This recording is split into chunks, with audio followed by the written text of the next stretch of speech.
Halo semua, berjumpa lagi dengan saya Erwin Suharyanto. Saya ucapkan selamat datang di channel Excel dan VBA Tutorial. Baik, di kesempatan kali ini saya akan memperkenalkan dulu ya, mendemonstrasikan terlebih dahulu aplikasi tentang database invoice. Jadi aplikasi ini adalah hasil pengembangan dari materi video sebelumnya ya. Jadi materi video sebelumnya itu kita membahas tentang aplikasi atau coding untuk ini ya, untuk membuat atau menyimpan data rank atau tabel menjadi PDF. Nah, di sini kita akan kembangkan lagi, kita akan manfaatkan coding itu dalam penyimpanan data invoice yang nanti data invoice-nya itu kita simpan dari tabel yang sudah kita buat, dan file itu tersimpan menjadi file PDF dan dia bisa masuk ke dalam tabel di samping kanan sini serta bisa kita buka juga. Nah, langsung saja di sini ya akan saya contohkan terlebih dahulu. Pertama, ini adalah aplikasi database invoice. Jadi ini simple aja ya atau sederhana aja gitu maksudnya. Di sini ada data barang atau tempat untuk kita memasukkan data-data barang. Misal di sini kita ketik data barang yang nanti akan kita masukkan ke dalam invoice-nya. Kita ketik sini misalnya ada BR strip 18 dengan nama barang misalnya misalnya adalah mesin pompa air gitu misalnya ya. Satuan misalnya PCS, harga misalnya 1.500.000. Klik tombol add. Oke, udah masuk ke sini untuk data barangnya. Nah, di sini kita mau bikin invoice-nya. Nah, di sini untuk bikin invoice syaratnya adalah kalau kita klik di sini ya new invoice, maka di sini muncul perintah folder penyimpanan file invoice belum diatur. Harap atur lewat menu folder. Klik OK. Nah, di sini ada menu folder. Kita klik tombol menu folder.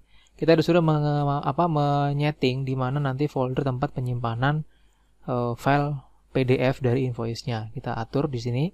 Saya atur di bagian drive C dan di bagian folder database.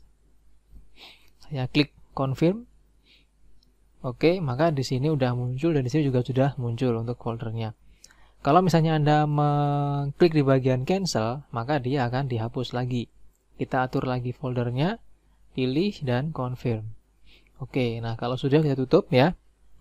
Nah, berikutnya di sini kita pilih di bagian new invoice. Nah, di sini muncul form baru yang kita gunakan untuk membuat invoice-nya. Pertama caranya di sini adalah di bagian tombol bawah ada new, kita klik tombol new-nya. Oke, maka di sini ada perintah invoice baru. Anda akan membuat invoice baru, apakah Anda yakin? Pilih aja yes. Nah, maka di sini muncul nomor invoice yaitu INV strip 1000 sekian 1 ya. Untuk tanggal kita isi di sini dengan cara mengklik tombol, kita pilih tanggal sekarang misalnya today. Oke, nah muncul tanggal sekarang. Dikirim kemana invoice ini? Misalnya ke Erwin Suharyanto, alamat misalnya di Jalan Pagoda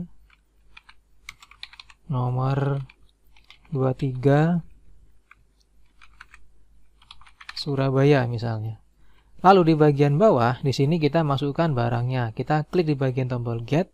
Oke, maka di sini akan muncul form baru tempat barang yang tadi kita input. Nah, di sini kita tinggal masukkan ya barangnya dengan cara kita klik 2 kali. Misalnya kita masukkan lampu hias Philips, klik 2 kali. Nah, otomatis dia masuk ke sini ya. Ada satuan, ada harga satuan juga. Kita masukkan jumlahnya berapa? Misalnya ada 5. Kalau sudah, klik tombol add. Nah, di sini dia tersimpan ke area sini. Dan di bagian bawah sini juga akan otomatis terhitung ya 1 juta sekian dengan pajak 11% dan totalnya sekian gitu.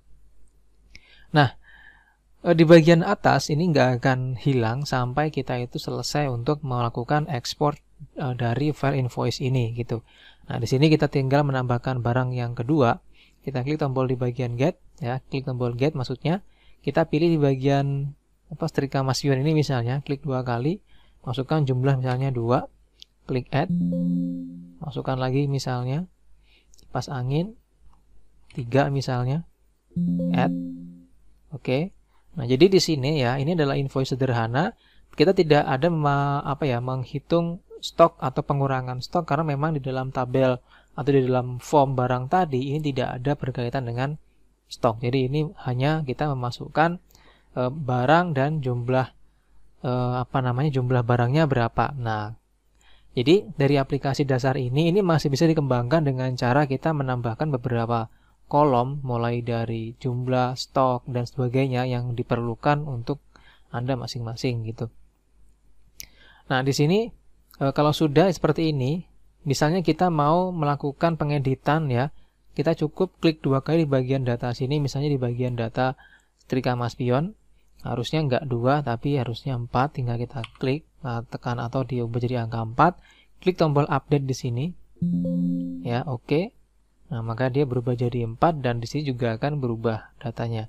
Nah, kalau misalnya kita pengen menghapus ya, kita pengen menghapus data di sini ya, tinggal kita klik di bagian data yang mau kita hapus, misal di bagian setrika tadi, klik 2 kali, tekan tombol delete.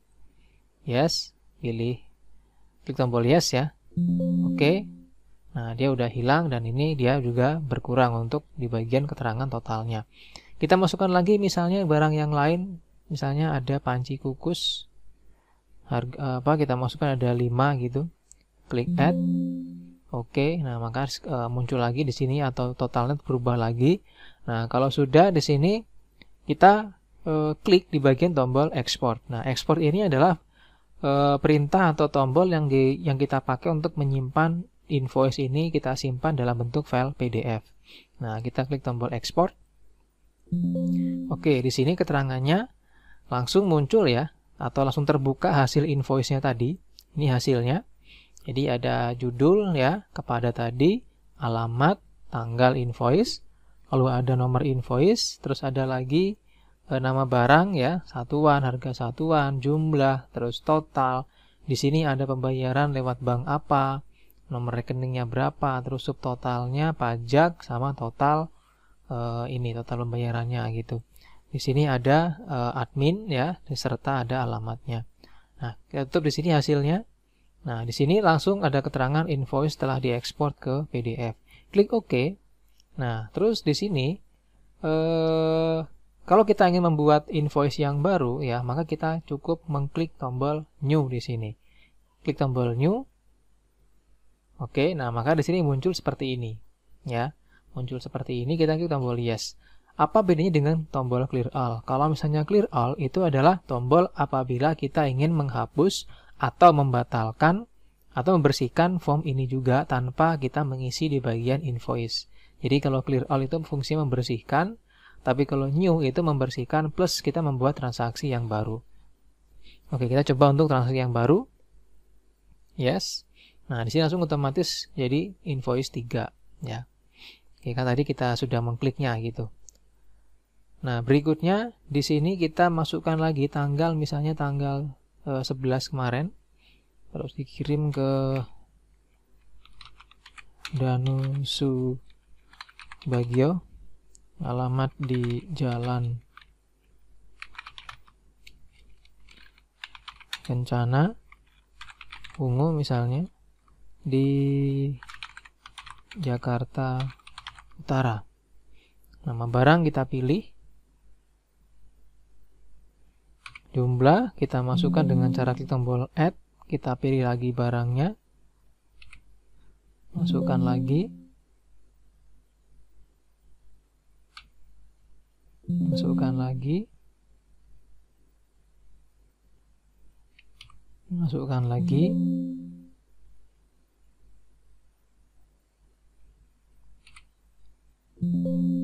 Oke, nah ini sudah ya. Nah, kalau sudah ya cukup seperti tadi ya, kita klik tombol export. Klik tombol export. Oke, nah ini hasil dari pembuatan invoice-nya sudah kita ubah jadi file PDF gitu. Tutup dan kita klik OK. Ya, di sini kita klik tombol new apabila kita ingin membuat transaksi yang baru. Kalau membersihkan, klik tombol clear all. Nah, seperti ini hasilnya. Oke, nah hasil invoice tadi itu akan tersimpan di tabel sebelah sini. Nah, ini teman-teman hasilnya. Terus di sini dari tabel ini kita bisa untuk ngecek atau untuk membuka filenya dengan cara cukup kita klik 2 kali ya ini. Nah, klik 2 kali begini, terus klik open file. Klik OK. Nah, dia akan membuka file yang tadi kita buat atau kita produksi lewat aplikasi yang tadi ini. Yang atas coba open file, OK. Nah, ini hasilnya teman-teman. Jadi ini fungsi dari tombol open yang kita sudah atur supaya dia membuka filenya gitu. Kalau kita klik tombol cancel, maka di sini akan dibersihkan gitu. Oke, teman-teman, ya, di sini seperti ini adalah contoh pemanfaatan dari aplikasi atau dari coding yang kemarin sudah kita bahas, yaitu pembuatan coding untuk menyimpan tabel atau rank ya menjadi file PDF, dan ini pemanfaatannya.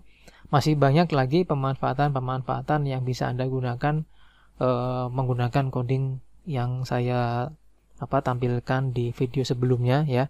Dan ini akan kita bahas beberapa hari lagi. Kemungkinan besok atau lusa ini akan kita bahas bagaimana cara pembuatannya.